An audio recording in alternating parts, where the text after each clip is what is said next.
Welcome sa Pinoy Crime Hub. Sa video na ito ay isasalaysay ko sa inyo ang kaso ni Angie Diaz, isang babae na natagpo ang walang buhay sa kanilang tahanan matapos lamang ang ilang buwan matapos ito ikasal. Isang malagim na trahedya na nag-iwan ng maraming katanungan sa lahat. Ano nga ba ang totoong nangyari sa kanya? Ang lalaki sa litratong ito ay walang iba kundi si Jared James Dicas. 3 buwan pa lamang silang kasal ng kanyang asawa na si Angie Diaz nang mangyari ang nakakapangilabot na trahedya. Sa isang CCTV footage, malinaw na nakuhanan si Jared habang kumukuha ng bote ng beer mula sa isang convenience store. Ngunit makalipas lamang ang ilang oras, natagpuan ng kanyang asawa sa kanyang mismong tahanan na wala ng buhay at nasa isang kalunos-lunos na kalagayan. At ang itinuturong pangunahing sospek ang mismong asawa niya. Ano ang tunay na nangyari at ano ang nagtulak kay Jared upang gawin ang ganitong kasuklam-suklam na krimen? Noong October 2022, 3 buwan bago pa maganap ang trahedya, ay masaya pa sila Jared at Angie sa kanilang kasal. Kitang-kita sa mga ngiti ni Angie ang labis na kaligayahan. Ngunit ang kasiyahang iyon ay maagang natuldukan. Si Angie Diaz ay pinanganak sa Nicaragua at panganay sa 4 na magkakapatid.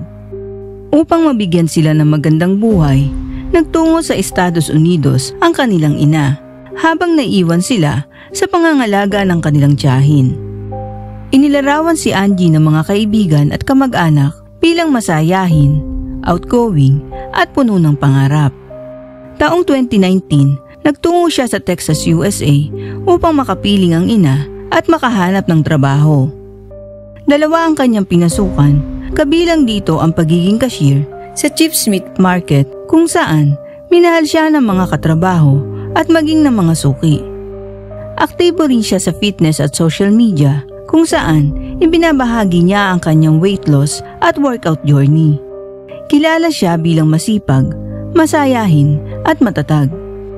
Hindi tiyak kung paano nagsimula ang relasyon nila Angie at Jared James Dicas.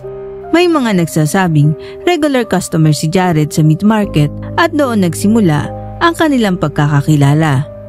Si Jared ay inilarawan bilang charming at mahilig din sa fitness na isang bagay na agad na nagpalapit sa kanila. Sa kabila ng pagiging bata at bago pa lang sa relasyon, mabilis nilang naramdaman na sila ay nakatakda para sa isa't isa. Ngunit ikinagulat ng pamilya at mga kaibigan ni Angie na magpakasal ang dalawa matapos lamang ang 6 na buwan na relasyon.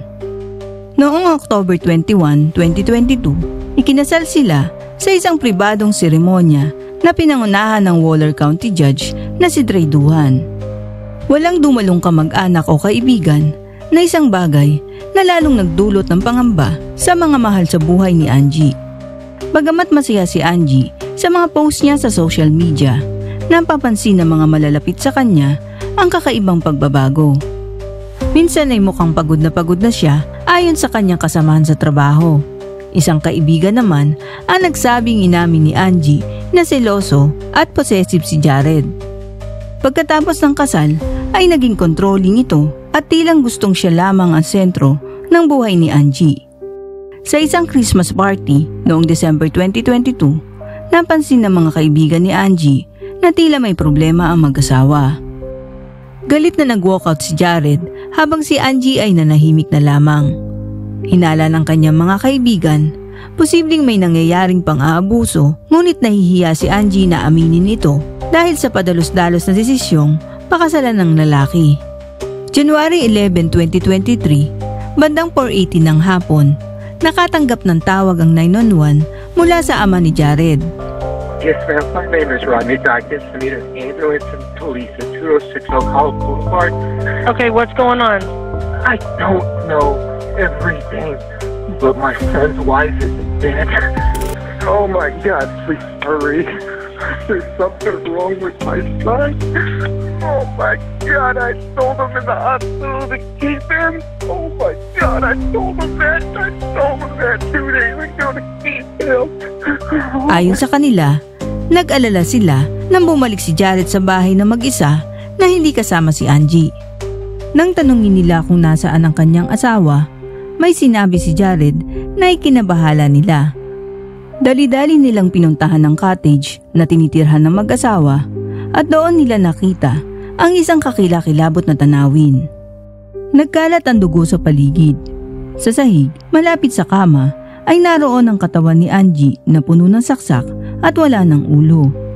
Natagpuan ang kanyang ulo sa shower habang ang murder weapon na isang kitchen knife ay naiwan din sa bahay. Ayon sa sheriff, malinaw na naganap ang krimen matapos ang matinding pagtatalo ng mag-asawa.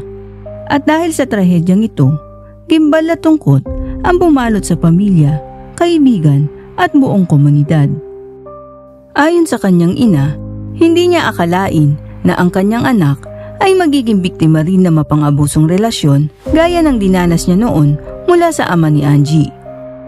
Dagdag pa niya, wala siyang sama ng loob sa pamilya ni Jared dahil hindi sila ang may sala sa krimen ng kanilang anak. Sa kabilang banda, nagdaos ng candlelight vigil ang komunidad bilang pag-alala kay Angie. Dumalo ang mahigit 100 katao na nag-aling ng kandila at bulaklak at nagbigay ng suporta sa kanyang pamilya. Sa investigasyon, lumalabas na may history ng pagiging bayolente si Jared. Ilang buwan bago ang kasal nila ay inaresto siya dahil sa pagiging agresibo sa isang fast food chain at pagmamaneho ng lasing. Nang umabot sa korte ang kaso ng pagpatay, ipinakita ang CCTV footage ng araw ng krimen. Ilang oras bago matagpuan si Angie, ay makikita nagwawala si Jared sa isang convenience store. Kumuha ng beer at basta na lamang lumabas na parang walang nangyari. Sa mismong hearing, biglang nagbago ang kanyang asal at umiyak siya ng todo na dahilan para ipahinto ng judge ang proceedings at ipa-assess ang kanyang mental state. Ngunit kalaunan, natukoy na siya ay mentally competent upang harapin ang paglilitis. Noong August 1, 2024, idineklara siyang guilty at sinentensyahan ng 40 taong pagkakabilanggo na walang posibilidad ng parol bago ang 2040. Ang kaso ni Angie Diaz ay isang malagim na paalala na ang pagmamahal ay hindi dapat maging dahilan ng pagkakait sa isang tao ng kalayaan, respeto at kaligtasan. Ang selos, pagiging possessive at kawalan ng kontrol sa emosyon ay maaaring magbunga ng trahedya. At sa likod na masayang ngiti, maaaring may tinatagong sakit na hindi nakikita. Kung may senyales ng pang-aabuso, huwag matakot magsalita at humingi ng tulong. Dahil ang tunay na pagmamahal ay hindi nananakit kundi nagmamahal, nag-aalaga at nagpoprotekta. Maraming salamat sa panonood ng kaso ni Angie Diaz. Kung nagustuhan nyo ang video na ito, huwag kalimutang i-like, mag-subscribe at i-click ang notification bell. Hanggang sa muli, ingat po tayong lahat.